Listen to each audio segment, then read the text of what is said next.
Friends, आज हमारा topic है how to learn the English in a easy way. English को आसानी से कैसे सीखा जा सकता है। हम बात करते हैं, जब भी हम इंग्लिश की बात करते हैं तो हमारे पास सबसे पहली बात आती है वर्ड एंड वर्ब। मैंने क्या वर्ड यूज किया? Word and verb. बच्चे कई बार कंफ्यूज होते हैं, सर ये वर्ड और वर्ब में क्या डिफरेंस होता है। मैं वर्ड की बात करता हूँ तो वर्ड का मतलब होता है शब्द। क्या मतलब होता है? शब्द। शब्द वर्ड। अगर वर्ड की बात करूँ, वर्ड का मतलब क्या होता है? शब्द। अब इस वर्ड की मैं बात करता हूँ तो वर्ड क्या होता है? वर्ड का मतलब होता है जिसके अंदर पूरा ही मीनिंग आ जाए। अब मैं एक बात कर रहा हूँ, table. Table is a word. Table is a word. तो टेबल का मतलब क्या होता है? टेबल एक ऐसी चीज होती है जिस पर सारा सामान रखा जाता है। Class. Class means class is also a word, है ना। क्लास भी एक वर्ड कहलाएगा। अब मैं किसको कहता हूँ? क्लास को डिफाइन करूँ तो हम जब क्लास को डिफाइन करते हैं तो हम क्लास को कहते हैं एक ऐसी जगह जहाँ पर सारे स्टूडेंट्स पढ़ते हैं। तो मुझे कोई सेंटेंस बनाने की जरूरत पड़ी? नो। ठीक है। तो वर्ड क्या होता है? जिसके अंदर एक ही चीज के अंदर हमें उसका पूरा आंसर मिल जाए। तो अगर बच्चों से हम कई बार कहते हैं बेटा वर्ड और वर्ब में फर्क बताओ, तो बच्चे क्या करते हैं? वर्ड को वर्ब में मिला देते हैं, वर्ब को वर्ड में मिला देते हैं। तो आपको ये चीज सोचनी है कि वर्ड जिसमें एक ही शब्द के अंदर पूरा अर्थ निकल आता है वो कहलाता है हमारा word. Okay. Spoon. Spoon is also a word. Spoon means क्या हो गया? चम्मच। तो चम्मच क्या चीज है? चम्मच का मतलब एक खाने वाली चीज जिसके हाथ से हम कुछ खाते हैं। तो एक ही वर्ड में पूरा अर्थ निकल आया। अब बात करता हूं मैं वर्ब की। किसकी बात करूंगा मैं? वर्ब की। अभी मैंने किसकी बात की? वर्ब की। तो आप कोई वर्ड बता सकते हो मुझे? कौन सा वर्ड हो सकता हो? यस, वर्ड ढूंढ के बताएं। यस, आप और बताएं, कोई और वर्ड बताएं। वर्ल्ड। Very good. विद्युत ने बताया वर्ल्ड। वर्ल्ड में संसार। ठीक है। अब वर्ल्ड का मतलब क्या हो गया? दुनिया की सारी कंट्रीज में जाकर वर्ल्ड बनी। वेरी गुड विद्युत। और कोई बताएगा मुझे वर्ल्ड का एक और example? Yes, anyone else? Yes, blackboard. Blackboard is also a word. Very good. Tear is also a word. Very good. Book. Book is also a word, क्योंकि बुक्स के अंदर क्या जाता है? बुक्स के अंदर the meaningful information containing at a single place. Single place. सारी meaningful information एक ही जगह पे आ जाए तो वो हमारा क्या कहलाता है? वर्ड। तो बुक को मैंने वर्ड कहा, तो इसका मतलब बुक के अंदर सारी मीनिंगफुल इंफॉर्मेशन आ गई। Very good. अब हम बात करें वर्ब। अब ये वर्ब क्या होती है? वर्ब को अगर हम कहें तो ये होती है सहायक क्रिया। क्या कहलाती है? सहायक क्रिया। ये सहायक क्रिया क्या होती है? जो किसी कार्य को पूर्ण करने में हेल्प करे, जो किसी काम को पूरा करने में मदद करे, तो वो हमारा क्या कहलाएगा? वर्ब। तो वर्ब में अब मैं जैसे एक वर्ड यूज करता हूँ, प्ले, ईट। ओके। अब हम बात करते हैं प्ले की। Play. Play is also a verb. Play is also a verb. तो ये एक सहायक क्रिया है। जैसे मैं कहता हूं आई प्ले, मैं खेलता हूं। अगर मैं सिंपल इसको कह दूं आई, तो कोई बनेगा सेंटेंस? नहीं। इस सेंटेंस को पूरा करने के लिए मैंने कौन सी वर्ब यूज की? प्ले। कौन सी वर्ब यूज की? प्ले। अब बेटा आप इसके साथ इंग्लिश का बहुत सारी इंटरेस्टिंग चीजें सीख सकते हो। जैसे हम इसके third form of the form में सीख सकते हैं, second form of the form में सीखते हैं। जैसे प्ले की सेकंड फॉर्म है प्ले, प्लेड, प्लेड, ईट, एट, ईटन। ओके। तो जो भी चीज है प्ले, प्लेड, प्लेड, सेकंड, तो आप सेकंड फॉर्म भी समझ जाएंगे और थर्ड फॉर्म भी आप इजीली इसके साथ याद कर सकते हैं वर्ड्स की। तो अभी हमने सेकंड वर्ड यूज किया ईट, सेकंड वर्ड यूज की ईट। इसका एक सेंटेंस बनाते हैं। हाँ जी, आप बनाएंगे। I am eating the food, बेटा। Very good. I am eating the food. अब मैंने ing क्यों लगाया? ing लगाया जो अभी क्रिया हो रही है, जो अभी काम हो रहा है। जैसे मैंने बताया मैं खाना खा रहा हूँ, I am eating the food। अब हम वर्ड्स ढूंढे, आप मुझे वर्ड्स बताएंगे सब बच्चे? Yes Lalit. Read is also a verb. Very good. Yes बेटा। Play हो गया वर्ब बेटा। Dance. Very good. Eat verb हो गया बेटा। Very good. और कोई बच्चा? Yes. Wear is also a verb. Very good. Yes Alok. Sing is also a verb. Very good. Yes बेटा। Go is also a verb. Akansha. Swing is also a verb. Very good. Buy is also a verb. Very good. तो अब हमने सीखा verb and word के बीच में difference. तो verb क्या है? जो किसी क्रिया, जो किसी कार्य को पूर्ण करने में मदद करे, वो आपकी वर्ब कहलाएगी। अब आता है सेंटेंस क्या होता है? What are the sentence? What is the meaning of the sentence? Sentence which give the meaningful information. Sentence क्या होता है? Which give the meaningful information. तो sentence किससे बना? Sentence बना हमारा word plus word से बना ना? Word plus word को मिला के sentence बना? Yes. Okay? अब जैसे कैसे? मैंने कहा I eat the food। अब इसमें ये क्या हो गया? वर्ड। ये क्या होगी? इसलिए वर्ड प्लस वर्ड को मिलाकर एक इंफॉर्मेशन, मीनिंगफुल इंफॉर्मेशन मिली कि मैं भोजन खाता हूँ। आसान हो गया ना? बट इंग्लिश सीखना बहुत आसान है। हमारे पास इतने इंग्लिश के वर्ड्स होते हैं आसपास अपने घर में, हम रोज इंग्लिश सीख सकते हैं। आप रोज अगर हैबिट्स डालें 10 वर्ड सर्च करो रोज नए, आपको अपने घर में भी नए 10 वर्ड्स मिलेंगे। आपको अपने घर में वर्ड मिलेगा, वर्ड मिलेगा। कैसे वर्ड मिलेगा? मम्मा इज कुकिंग द फूड। वाह, मम्मा वर्ड कुक, भोजन को बना रही है, तो मतलब पका रही है। मम्मा इज कुकिंग द फूड। हो गया ना? आई एम बाथिंग, मैं नहा रहा हूँ। लो जी, बाथिंग वर्ड पढ़ लो, है ना? Vivek is singing. Very good, sing word बाकी। Very good. तो अब हम बात करते हैं कि कैसे हम इंग्लिश को आसान बनाते हैं। डेली अगर आप 10 वर्ड्स ढूंढेंगे अपने घर में, तो आपको पूरे इंग्लिश सीखने में आसानी हो जाएगी। अब हम सीखते हैं, हम बात कर रहे हैं, मैंने जो टॉपिक डाला कि how to learn the English in a easy way. अब हमने वर्ड और वर्ब तो डाल दिया, अब हम जरा नाउन और प्रोनाउन डाल देते हैं। क्या डाल देते हैं? नाउन। अच्छा, मुझे नाउन की डेफिनेशन कोई बताएगा?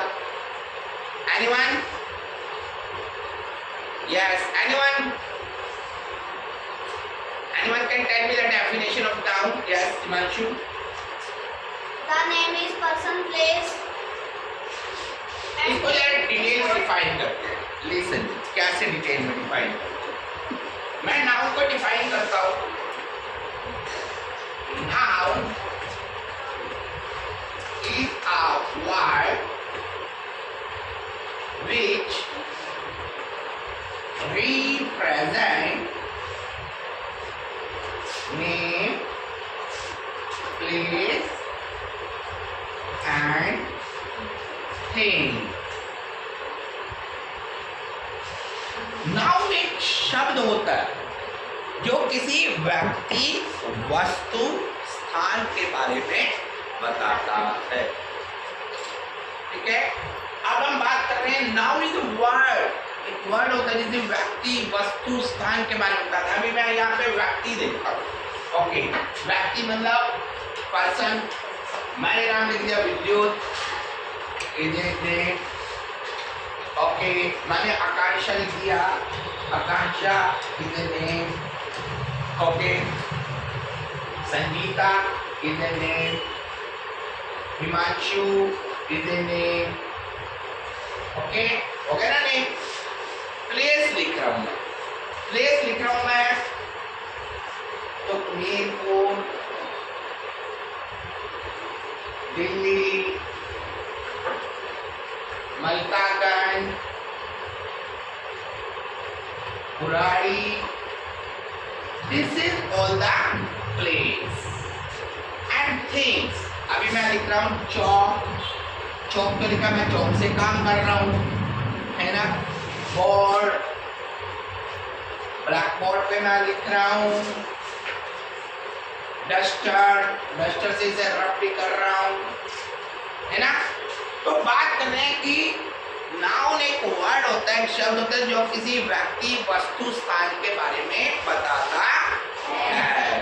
नेम, पर्टिकुलर नेम, जिसको क्या कहते हैं, प्रॉपर नाउन। जब किसी के बारे में बिल्कुल डिटेल्स में पढ़ा जाता है, किसी का नाम लेके बोला जाता है, तो वो क्या आ जाता है, आपका प्रॉपर नाउन। आया समझ बेटा? Yes, sir. Okay, right it down.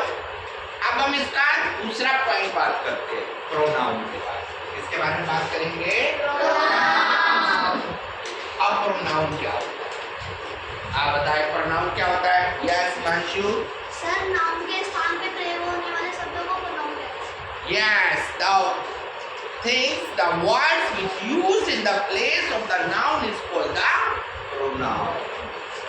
The word which used in the place of the noun is called the pronoun. हमें बात करते हैं आकांक्षा।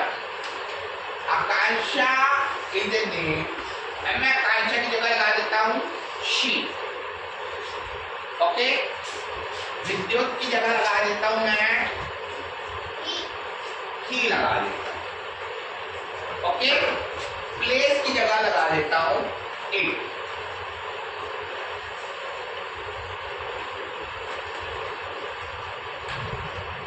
या थिंग्स के साथ भी क्या लग जाएगा, तो हम नो दिस और दैट तरह का सर्च करेंगे। तो अभी हम बात कर रहे हैं आकांक्षा, विद्युत और मलकागंज। अब मैंने वर्ड यूज किया, I live in Malkaganj, it is near to the Delhi University. मैंने वर्ड यूज किया, I live at Malkaganj, it is near to Delhi University. मैंने वर्ड यूज किया कि मैं मलकागंज रहता हूँ, जो कि दिल्ली यूनिवर्सिटी के पास है। तो मुझे दोबारा मलकागंज यूज करने की जरूरत नहीं पड़ी, मैंने यूज कर लिया इसकी जगह इट। क्या यूज किया, इट यूज किया। अंडरस्टैंड? Yes, sir. तो प्रोनाउन क्या होता है, जो नाउन की जगह जो वर्ड यूज किया जाए वो प्रोनाउन होता है। जैसे ही, शी की जगह, और नेम की जगह मैंने क्या लगाया, ही और शी। मेल है तो ही, फीमेल है तो शी, ओके। Yes, sir. अब नेक्स्ट चलते हैं इसमें point. You write down, Yes, sir. Okay. How many students have write down, कितने बच्चों ने लिख लिया, वेरी गुड। अब आगे चलते हैं इसमें नेक्स्ट पॉइंट पे।